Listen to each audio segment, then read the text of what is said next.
Assalamualaikum warahmatullahi wabarakatuh. Salam sejahtera untuk kita semua. Pertama-tama, marilah kita panjatkan kepada Allah Subhanahu wa taala karena telah memberikan rahmat, kesehatan, dan keselamatan sehingga kita dapat mengikuti perkuliahan pada hari ini. Adapun topik yang akan kami bahas yaitu beberapa hipotesis pemerolehan bahasa. Perkenalkan, nama saya Mahendro Bima Baskoro Aji. Dan adapun anggota kelompok saya ada Melati Nauli Rohmah dan Muhammad Andi Maulana. Baiklah teman-teman, kita langsung mulai saja presentasi dari kelompok kami. Pengertian pemerolehan bahasa. Pemerolehan bahasa atau akuisisi bahasa adalah proses yang berlangsung di dalam otak seorang kanak-kanak. Ketika dia memperoleh bahasa pertamanya atau bahasa ibunya, pemerolehan bahasa biasanya dibedakan dari pembelajaran bahasa. Pembelajaran bahasa berkaitan dengan proses-proses yang terjadi pada waktu seorang kanak-kanak mempelajari bahasa kedua. Setelah dia mempelajari bahasa pertamanya, ada dua proses terjadi ketika seorang kanak-kanak sedang memperoleh bahasa pertamanya, yaitu kompetensi dan proses performasi. Kompetensi merupakan suatu proses penguasaan tata bahasa yang berlangsung secara tidak disadari.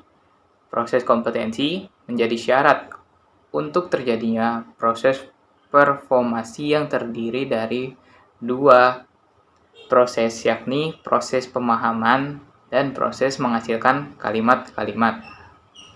Bagaimana pemerolehan bahasa berdasarkan hipotesis? Selanjutnya akan dijelaskan oleh rekan kami yaitu Melati Nauli Rohmah. Yang pertama, ada hipotesis nurani. Menurut Chomsky, tahun 1970, hipotesis nurani lahir dari beberapa pengamatan yang dilakukan para pakar terhadap pemerolehan bahasa kanak-kanak. Berdasarkan pengamatan dari Chomsky, yaitu salah satunya semua anak yang normal akan memperoleh bahasa ibunya apabila diperkenalkan dengan bahasa ibunya dan tidak diasingkan dari kehidupan bahasa ibunya. Jadi di sini kata diperkenalkan, jika si anak tidak diperkenalkan dengan bahasa ibunya, dia tidak akan bisa mencerna bahasa ibunya atau mendapatkan bahasa ibunya, yaitu bahasa pertamanya. Dan kata tidak diasingkan dari kehidupan bahasa ibunya yaitu si anak hidupnya tidak jauh dari ibunya. Jika si anak jauh dari ibunya, maka si anak tidak mendapatkan bahasa ibunya secara langsung.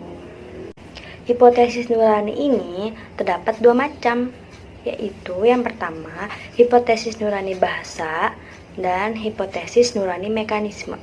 Yang pertama, ada hipotesis nurani bahasa. Satu asumsi yang menyatakan bahwa sebagian atau semua bagian dari bahasa tidaklah dipelajari atau diperoleh, tetapi ditentukan oleh fitur-fitur nurani yang khusus dari organisme manusia.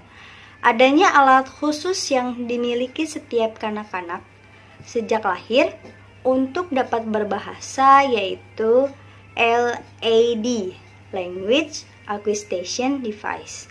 Adapun cara kerjanya yaitu apabila sejumlah ucapan yang cukup memadai dari suatu bahasa diberikan kepada LED seseorang kanak-kanak sebagai masukan atau input, maka LED itu akan membentuk salah satu tata bahasa formal dengan disebut sebagai keluaran. Lalu yang kedua ada hipotesis nurani mekanisme. Hipotesis nurani mekanisme menyatakan bahwa proses pemerolehan bahasa oleh manusia ditentukan oleh perkembangan kognitif umum dan mekanisme nurani umum yang berinteraksi dengan pengalaman. Hipotesis yang kedua ada yang namanya hipotesis tabula rasa. Nah, hipotesis tabula rasa ini diperkenalkan oleh John Locke. Nah, beliau berpendapat bahwa manusia yang baru lahir adalah seperti kertas kosong Nah, nantinya bahasa yang dikeluarkan oleh anak, yang akan dikeluarkan oleh manusia itu tergantung dari apa yang dia terima dari lingkungan sekitarnya. Nah, hipotesis pemerolehan bahasa yang terakhir ada yang namanya hipotesis kesemestaan kognitif. Nah, ini diperkenalkan oleh Piaget. Menurutnya, perkembangan atau pemerolehan bahasa seorang anak itu terjadi secara bertahap sesuai dari perkembangan kognitif atau perkembangan otak seorang anak. Nah, tahapan-tahapan itu terjadi dalam 3 tahap, antara lain anak usia 0 sampai 1,5 tahun, di mana anak ini biasanya cuma bisa menangis karena bahasa itu kan merupakan suatu bentuk komunikasi. Nah, jadi ketika anak menangis, dia sedang mengkomunikasikan dirinya, misal ketika dia mengompol, ketika dia lapar, ketika dia haus, maka anak itu akan menangis sebagai bentuk komunikasinya dia kepada orang tuanya. Nah, kemudian anak berpindah ke tahap selanjutnya, yaitu tahap usia 2 tahunan, di mana anak ini mulai bisa mengeluarkan bahasa-bahasanya walaupun hanya satu kata, misalnya mam untuk makan, atau num untuk minum, atau bobo untuk tidur.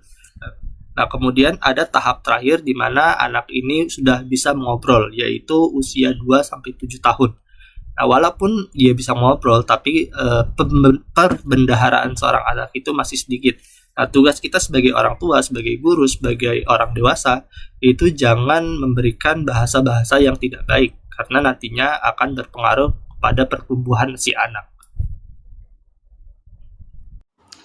Demikianlah tadi presentasi kelompok kami. Mari kita mengucapkan Alhamdulillah. Mohon maaf atas kekurangannya dan terima kasih untuk perhatiannya. Wassalamualaikum warahmatullahi wabarakatuh.